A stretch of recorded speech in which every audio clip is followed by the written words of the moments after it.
monthly spinal cord injury lunch and learn, brought to you by the City of Reno, High Fives Foundation, and VA Sierra Nevada Healthcare System. We try to bring a topic-based speaker each month. So we are excited to have Matt from the Kelly Brush Foundation to talk a little bit about the services and programs in which they offer, everything from grants to the active project. I'm not going to steal all his thunder.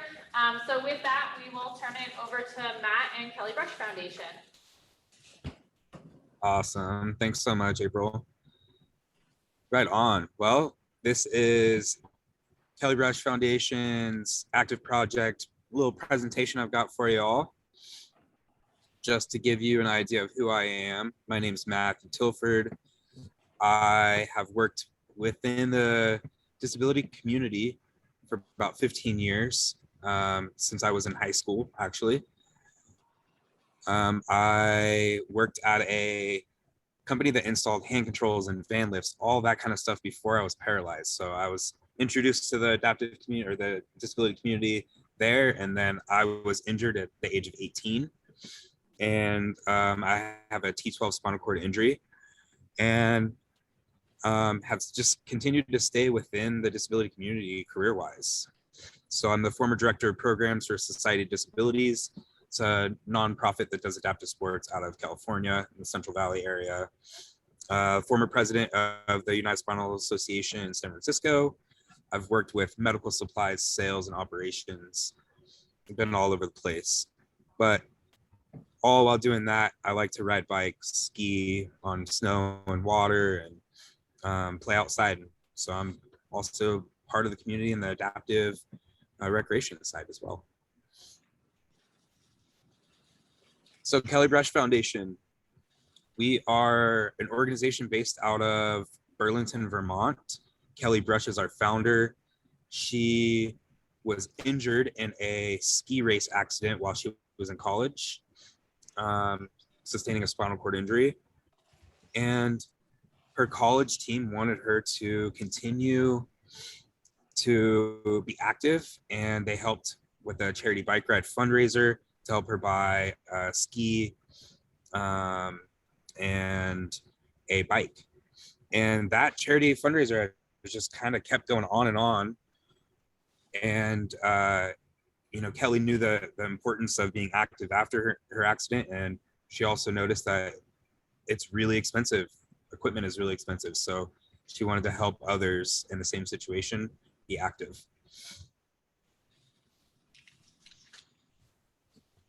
So here's just a quick little video of the KBF, what we do, and it's really cool stories behind it. Oh, you might have, I The don't know. love for an active Are you able to hear it? Yep, we are. All right. lifestyle is universal. There are 12,000 new spinal cord injuries every year. And a percentage of that population that really wants to find their identity again through being active, but are finding the emotional and financial barriers to being able to do it. That's who the Kelly Brush Foundation wants to be there for. Whether or not you were an athlete before, it can really open your mind up to things that you can still do and what's still possible. We're now helping hundreds of people every year across the country buy adaptive sports equipment. We're getting people out doing any sport that they want to do and allowing people to be active. Getting that grant gave me the opportunity to be a regular skier. It's incredible what the Kelly Brush Foundation does. This adaptive equipment changes lives, not just our lives, but our families' lives. It's propelled me to do things in my life I never thought I'd be able to do. And without them, I wouldn't be where I am today. Thank you so much for changing my life. The Kelly Brush Foundation is just continuing to grow, and that's our goal. We want to be able to help more people get out, be active, engage with their lives, their family, and their friends. That's why I love doing this, and that's why I think we're making such an important impact.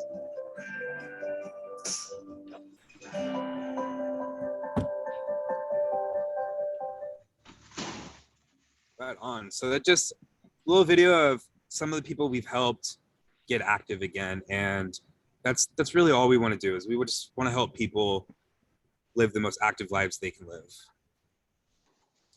and we do that by some of our programs. So first off, because Kelly was injured in a ski race, we like to help out ski races, the ski racing community with purchasing nets and stop the bleed kits and things like that. So you can apply for that kind of a grant. We also have some other grant opportunities and scholarships. The Active Fund, it's an adaptive sports equipment, can cost 3 to 10 times the amount that our able-bodied peers pay for their recreational equipment. So we want to help people with spinal cord injuries purchase that kind of equipment. We also have Path to Active, which is a scholarship program that runs, so let me go back 1 second. The Active Fund, we have 2 grant cycles. One is open right now. So you can apply now and get that equipment, but they run two cycles a year. We have a grant committee that goes through and reviews all the grants, and there's just so many different things we look at. Every grant's looked at completely different than the other, and we just want to help people. So we have a certain amount of money we can use, and we want to be able to help purchase whatever kind of equipment, adaptive equipment that you're going to need to get active again. Then we have the Path to Active, which is a scholarship that runs year round. That one is really, really cool because we get a lot of folks that have never tried the equipment apply for our Active Fund grants, and it's tough, throwing thousands of dollars at someone when they've never tried the equipment first. So the Path to Active is perfect for those folks. We'll give you a $500 scholarship that's going to help you travel or hotel cost or lesson fees or whatever org you go to, so that you can try the equipment before you apply for the grant. We absolutely love this because you're going to end up at a adaptive sports nonprofit somewhere throughout the country with specialists that can help dial you into the equipment. So then once you're dialed in, then you can apply for that Active Fund. It's something awesome that we really just love because we're working with all the organizations throughout the country. And we have some really awesome relationships with people throughout the country. And then lastly, our Active Project. Now, this is what I wanted to chat the most about. Active Project is a really, really cool program that we've launched this year. It is a free social platform for individuals to connect with friends, learn about adaptive sports, and find organizations to participate with. So, if you're new to the adaptive sports world, you just got an injury, sometimes you get lost and you don't really know where to go. This platform is perfect for you in that sense.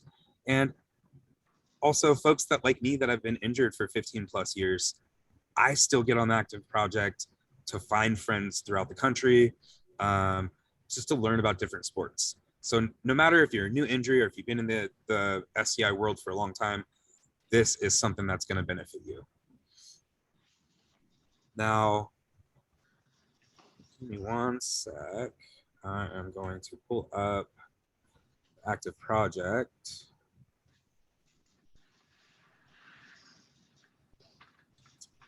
Ooh. All right. So we have some really cool features on here. I'm going to start with kind of learning about some sports. So there's tons of adaptive sports out there for you to participate and learn about. And we've got pretty much all the details here for tons of those sports. I'm going to go to our basketball page and use that as a little example real quick. So the Active Project is going to teach you about adaptive sports. And here's the basketball page. We have all the like ins and outs, all the tips and tricks, and all the questions that you might have to get started answered on this page. So equipment options, your ability levels. So some sports have specific rules and for competition play and classification systems. So we can teach you about those there. Ease of access, where you can find it.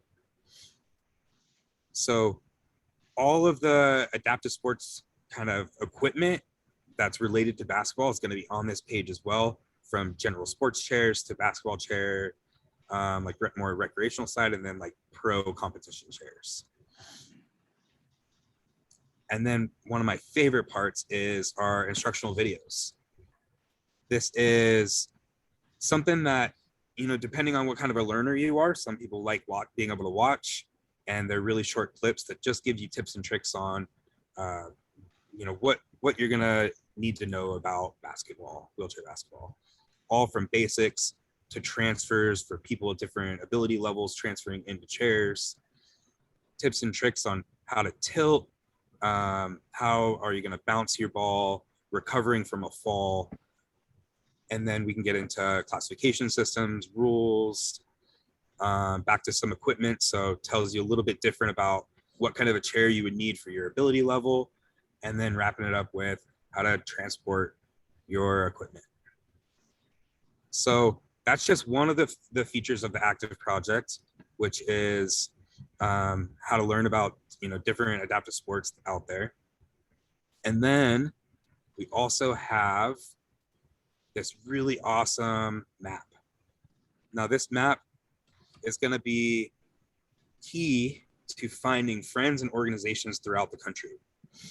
I absolutely love this because you can filter, if you want to just look at users or programs, you can filter what sport you're looking for, what season it is, indoor, outdoor. There's tons of options for filtering, but show you a little bit just on users.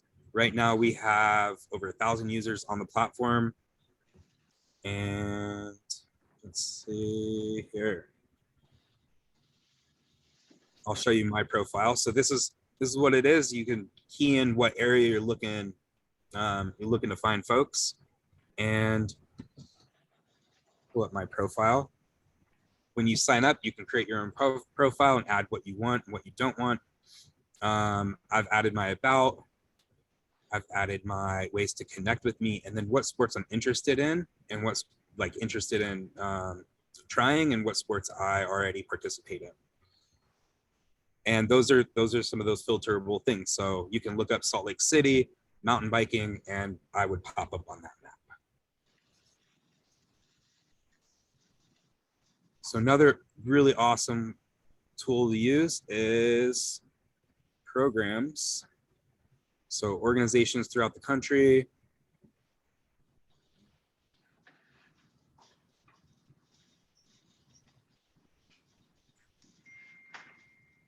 So here we go. I just found a pretty cool organization. I don't know if you guys heard of them before, but it's the City of Reno, Parks and Recreation. So we can pop in here and see, all right, what is this organization about? What do they offer? Gives you a little about them. You can visit their website or their social feeds. You can see all the sports that they offer, the age groups that they offer those sports for, their location. And let's see, yeah, so that's just a little example of like how you can find organizations throughout the country. And then we have a couple features that aren't launched yet, but they're on their way. One of them is our events. So each organization offers different programs. We're gonna have all those programs listed on here. I've played around with a little bit so far, but our events page isn't live. Let me see if I can find an example of some real quick.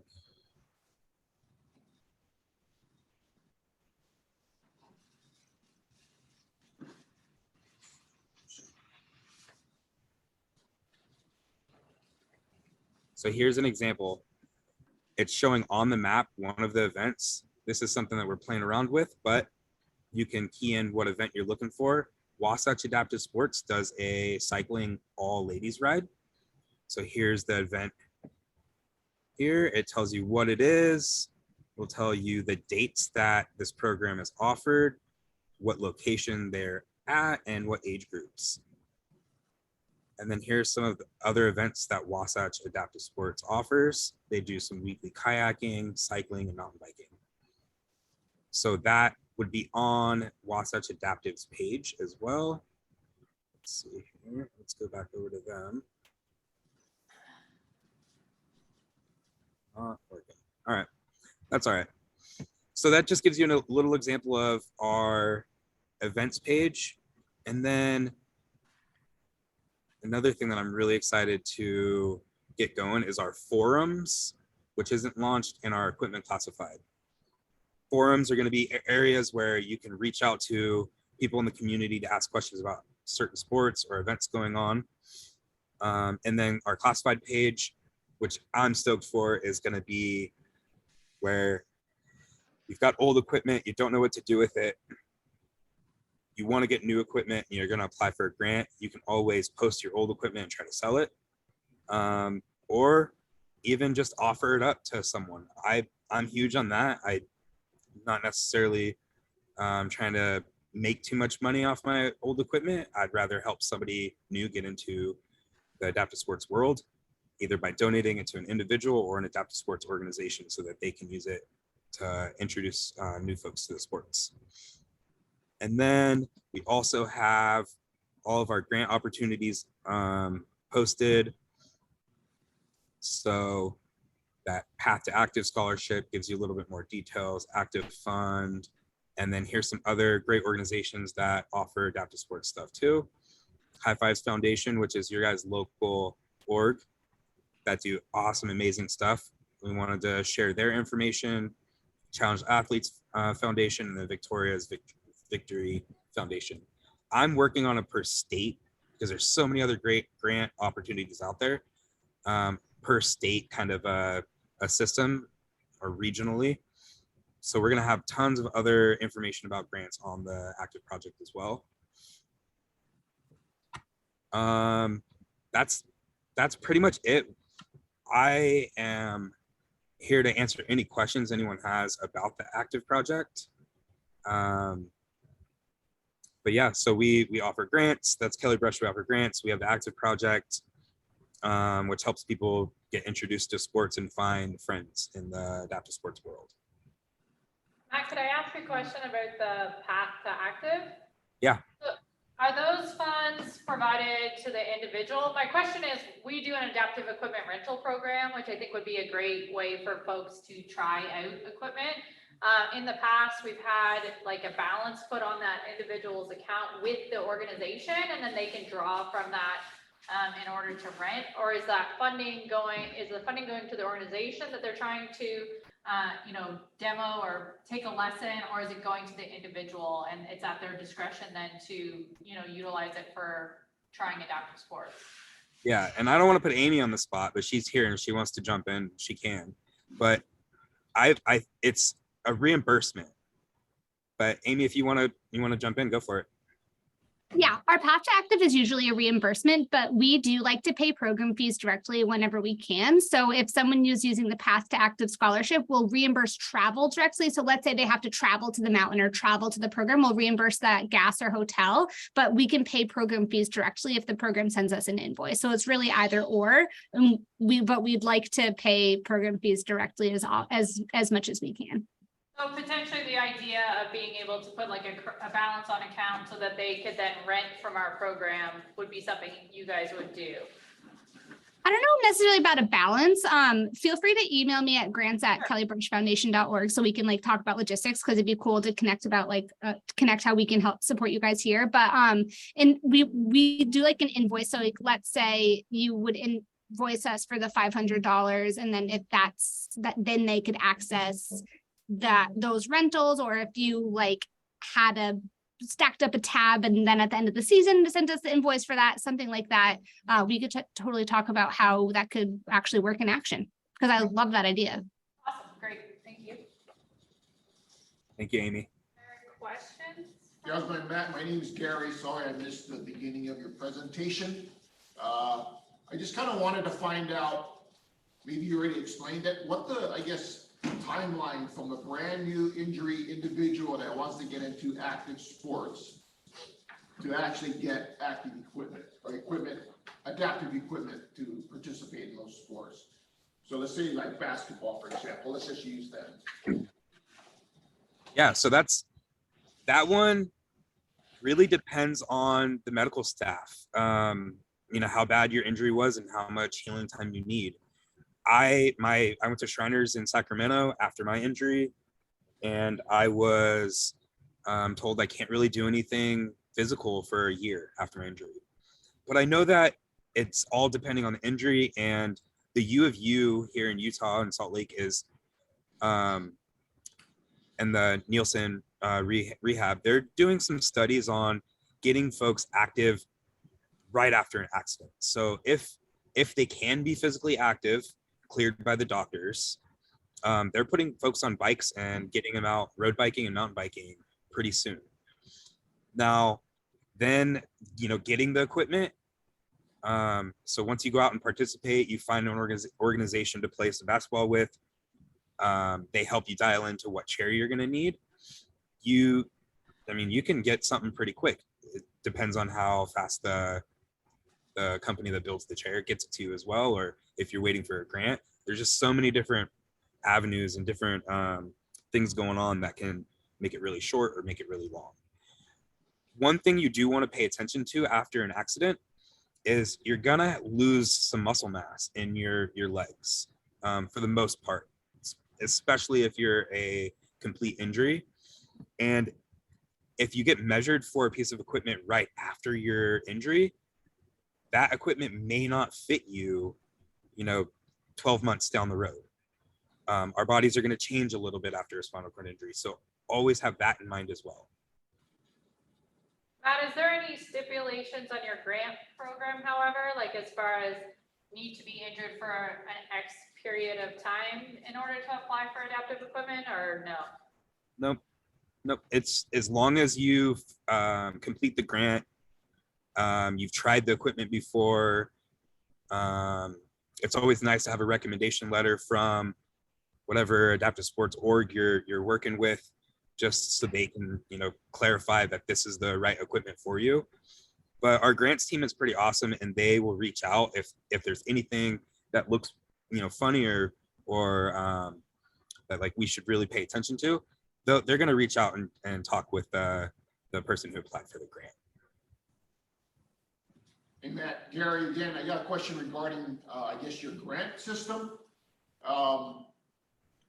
If, for example, a athlete that is trying to procure equipment, but your grant can't cover it, are you guys able to, partner with another foundation or organization to assist that athlete?